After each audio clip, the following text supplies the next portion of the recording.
اور اس میں 1925 میں جس وقت یہ بنی ہے ہندوتوا، تو کوئی سوچ سکتا تھا اتنے سے چند لوگ جو ناگپور میں ٹریننگ لے رہے ہیں وہ ایک دن بھارت میں الیکشن جیت جائیں گے اور ان کو کوئی ہرانے کے قابل نہیں ہوگا؟ کہ اگر اس وقت انڈیا اور پاکستان کی لڑائی ہوتی ہے، ہم سندھ میں بستے ہیں تو ہماری تباہی آ جائے گی، اچھا، اور چین کی تباہی۔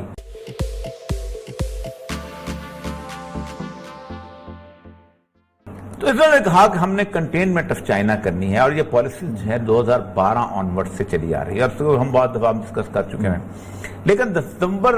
نومبر کے اندر ایک پینٹاگون سٹریٹجی آئی ہماری، کیا انہوں نے کرنا کیا ہے، اور آپ دیکھیں کہ اس پورے ریجن کے اندر 3,70,000 امریکی افواج جو ہیں وہ وہاں پر موجود ہیں، اور امریکہ نے کہا کہ یہ افواج کم ہیں، ہم چاہیں گے کہ ہمارے پارٹنر جن میں انڈیا ہے، جن میں بنگلہ دیش ہے،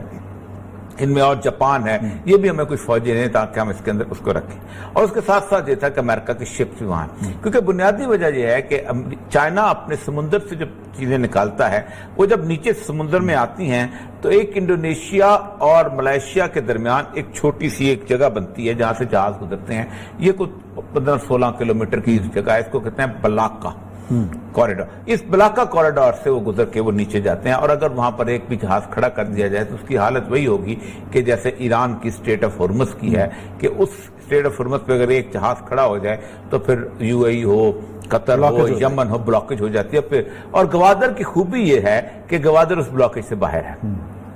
گوادر کھلے سی میں۔ گوادر کی دوسری بڑی خوبی یہ ہے کہ گوادر دنیا کی واحد نیچرل پورٹ ہے، باقی سب جگہ آپ کو مٹی ریت نکالنی پڑتی ہے اور کچھ عرصے بعد پھر نکالنی پڑتی ہے، کہ یہاں یہ ہے کہ بڑے سے بڑا جہاز جو ہے وہ یہاں آ کر رک سکتا ہے۔ اللہ نے خاص طور پہ ایسا لگتا ہے کہ فرشتوں کی ڈیوٹی لگائی تھی کہ اس جگہ سے ریت ویت کھودو اور ایک بہت بڑی ایسی جگہ بنا دو۔ قدرتی پورٹ ہے، ڈیپ سی پورٹ، قدرتی ڈیپ سی پورٹ۔ پورٹ تو ساری بہت ساری جگہ ڈیپ سی، وہاں پہ کھدائی کی ضرورت نہیں، جہاز قریب آ کے جہاز یعنی ہوتا یہ ہے کہ آپ کبھی سمندر میں کراچی گئے ہوں تو 2 کلومیٹر پیچھے ہوتا ہے، 3 کلومیٹر سمندر جو ہے وہ ریت ایسے آرام سے ایک سموتھ لے کے آتی ہے اور ریت بہاتی ہے، اس کے ساتھ نیچے اترتی ہے، لیکن یہ بالکل اس کی ایسے جیسے ڈریج کیا گیا ہوا علاقہ۔ اسی لیے آپ دیکھیں کہ بڑی جلدی پورٹ وہاں کمپلیٹ کی بنی ہے۔ اسی لیے وہ پرانی جیٹی جو تھی، جو کہ پتہ نہیں ناروے نے بنائی تھی کس ملک نے، وہ بڑی پرانی ڈیپ بنی ہوئی جہاں سے فش مین جاتے تھے، اس کے لیے انہوں نے کہا گیا کہ اب اس میں اس وقت دیکھیں ایک بات یاد رکھیں، امریکہ ہو یا نیٹو ممالک ہو،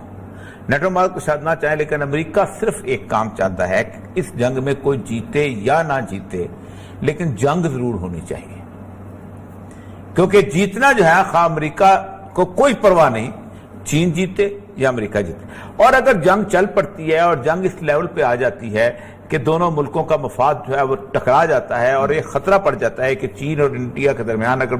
لڑائی ہوگی تو پاکستان بیچ میں اس میں انگلف ہو جائے گا، اور پاکستان بیچ میں انگلف ہوگا تو پھر طالبان اور القاعدہ کی پوری کی بڑے اسٹیشن فوج آ جاتی ہے تو کشمیر، تو پھر ہم بیچ میں کود پڑیں گے اور پھر ہم یہاں پر آپ انٹرنیشنل فورسز اتار دیں گے اور فار دا پیس کیپنگ، اور اگر پیس کیپنگ فورسز بھی اتار دی گئیں تو اگلے 51 سال تک 25 سال تک ایک کانفلکٹ زون بن جائے گا، تو چائنا زندگی میں کبھی خواب بھی نہیں دیکھ سکتا۔ اچھا، تو یہ ہے بنیادی منصوبہ۔ اس منصوبے کے اوپر انہوں نے انڈیا کو کہا ہے کہ آپ جناب آگے بڑھ کے نا اس پہ کچھ حرکت کریں۔ پھر چائنا کا جو ایک جو ہوا ہے کہ موبائل جو لائف سٹائل ہے وہ بہت بدلا ہے، ان کا سٹینڈرڈ آف لیونگ بہت ریز ہوا ہے۔ چائنا میں اس طرح کی پاورٹی نہیں جیسی انڈیا کی پاورٹی ہے۔ پھر انڈیا کے اندر سب سے بڑی بات یہ ہے کہ جس جگہ پہ انڈیا لڑنا چاہتا ہے چائنا کے ساتھ، 2 جگہیں ہیں، ایک ہے اس کی آسام کی جسے چکن نیک کہتے ہیں، اور دوسرا ہے اس کا لداخ کی۔ چکن نیک کو کہتے ہیں سلگری کوریڈور، وہ ہے بیسیکلی نیپال،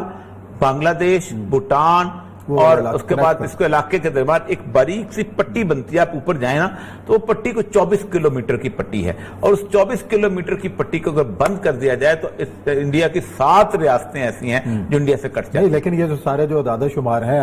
ارد گرد کے بھارت کے جو تمام ملک ہیں بھارت کے خلاف، اچھا اب ہوا یہ ہے کہ جب انڈیا نے پنگے لینے شروع کیے، ہوا یہ ہے کہ انڈیا صرف وہاں پر جا کے تو وہاں اپنی کاروائی آگے کرنا، کیونکہ ظاہر بات ہے انڈیا سڑک بنائی اس نے نیپال میں جا کے جس میں رولا مچا۔ نیپال کے تو وہ والا تھا نا، وہ کیا نام ہے بڑی فیمس جو ہے کالا پانی والا، وہ روڈ بنانے کی کوشش کی تاکہ چائنا نے نیپال کا بھی نہیں بولتا تھا، اب چائنا نے نیپال کے اوپر سر کے اوپر ہاتھ رکھ دیا کہ بھائی جان آپ آرام سے۔ ایسی صورتحال کے اندر بھارت یہ لڑائی لڑ سکتا ہے جب اس کے تمام ہمسایہ ملک اس کے خلاف، چین نے اس کا گردن دبوچ لی، پاکستان ادھر سے پڑ گیا،